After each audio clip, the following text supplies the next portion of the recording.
Okay, Romans 13, chapter 13, verse 4. Dito nakalagay ang paggalang sa mga nanunungkulan. So, paggalang sa gobyerno, paggalang sa Pangulo dahil siya ang hinagay, hinalal at binasbasan po ng Diyos. Okay, talagang ito ay kautusan po ng Diyos. Kaya kung nagbabiolate po tayo, hindi natin siya ginagalang.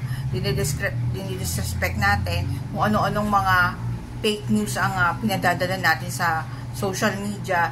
Ito po ay hindi paggalang sa kautusan ng Diyos. Dahil nasa sulat po yan ni Apostol Pablo, yung paggalang po sa gobyerno o pamamahala. Yan po yun. Yun sa mga hindi nakakaalam. Kaya ganun-ganun na lang po ang paglapastangan nila sa ating Pangulo. Dinagay nila sa kabaong, tapos dinagay pa nila kidney failure. So, sobra-sobra below the belt ang ginagawa niyong pagtira sa Pangulong Marcos, kahit na hindi siya pumapatol. Actually, ang Pangulong Bongbong Marcos, focus lang pala siya sa trabaho. Focus lang siya sa mga proyektong ginagawa sa Pilipinas. Nung mga panahon na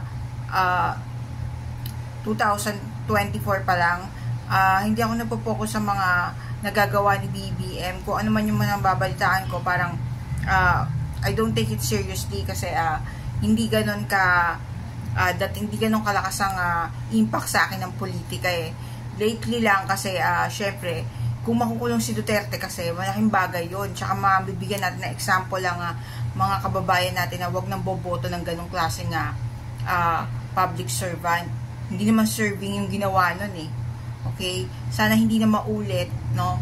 Yan ang magsisilbi sa ating example na wag lumakas ang loob ng mga politiko na gumawa uli ng extrajudicial killing. Kaya dapat mapakulong talaga to. Yan po talaga yung kauna-unahang presidenteng na ipakulong dahil sa extrajudicial killing. Kasi kung walang mga ganitong investigasyon ng international court, lalakas ang loob ng mga mga namumuno eh. Pwedeng gayahin yun eh. Hindi naman pala ako makukulong eh, 'di ba? Kahit pumatay ako ng pumatay, sasabihin ko lang matanda na ako. O as after kong mangmanyak ng maraming babae, after kong magpapatay ng brutal, ang sasabihin ko lang matanda na ako. O so hustisya ba 'yon? Hindi na igagawad ang katarungan. O yun. Balik po tayo sa pinag-uusapan natin.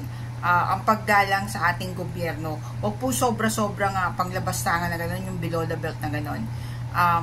Dito nakakatiyak tayo na wala po sa side talaga ng Duterte ang advantage. Kahit po ipagtanggol nila, kahit ipaglaban nila. Wala po sa kanila ang pagsubaybay ng Diyos. Wala po sa kanila ang pakikisama ng Diyos. Unang-una pinagmumura niya po eh. 'Di ba? Tapos pag pinagmumura po sa stage ni Duterte yung Panginoong Diyos, gino-glorify pa po ng mga followers niya. Pinapalakpakan pa po siya. Ganong klaseng leader po yung gusto nitong mga follower ni Duterte. Mantakin niyo po, ano po bang pumasok sa isip nila para i-glorify nila yung ganong klaseng tao? Para bigyan nila ng papuri, ng palakpak. 'Di ba? Pag minumura ang Panginoon. Tapos magsisipagdasal sa mga kalye. Hindi ba kahipokritahan talaga? 'Di ba? Kaya nga sabi po ng Panginoong Jesucristo, magsilayo kayo sa akin, mga manggagawa ng kasamaan. Kayo ay sa inyong amang dyablo na sa pasimula pa ay mamamatay tao. Hindi kayo kinikilala. Dinidinay po kayo ng Panginoong Jesucristo dahil sa inyong mga gawa, dahil sa inyong kalapastanganan. Dapat po yung kukote ng mga DDS na to mabuksan na mali ang pinaglalaban po nila. Na yun, ang lahat po ng tumataliwas sa kalooban ng Diyos, lumalapastangan po kayo sa gobyerno, sa pamamahala. May kaakibat po yan na parusa, na ayan, mamalasing kayo niyan.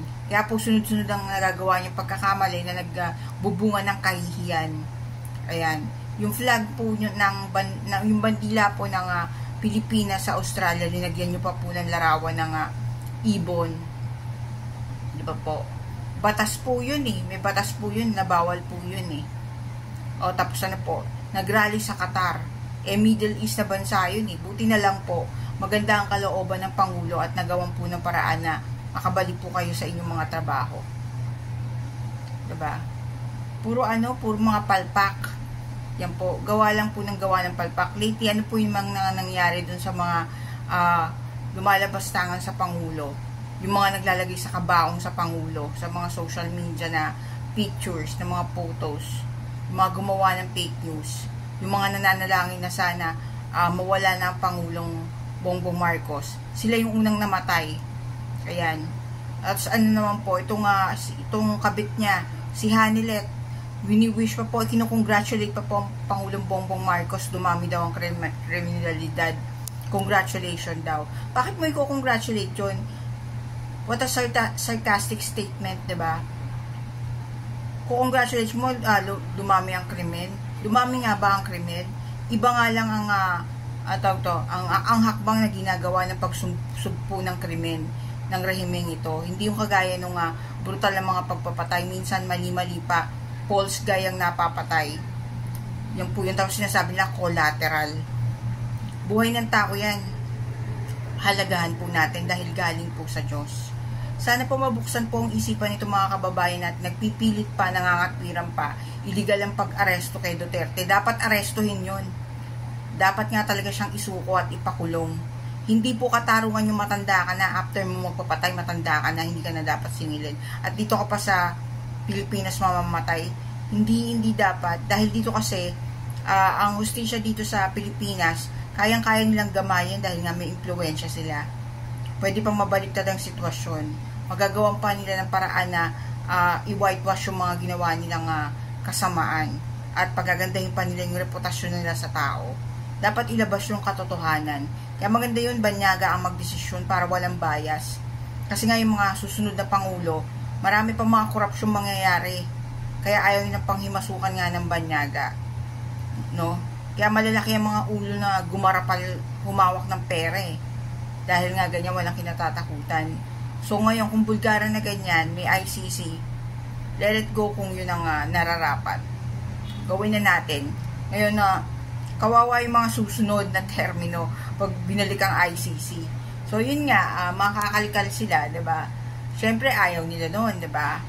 So pero para wag na rin mangyari mga ganito, magkaroon kayo ng takot yung mga nakaupo. Makonsensya naman kayo, may Diyos na nasa itaas eh.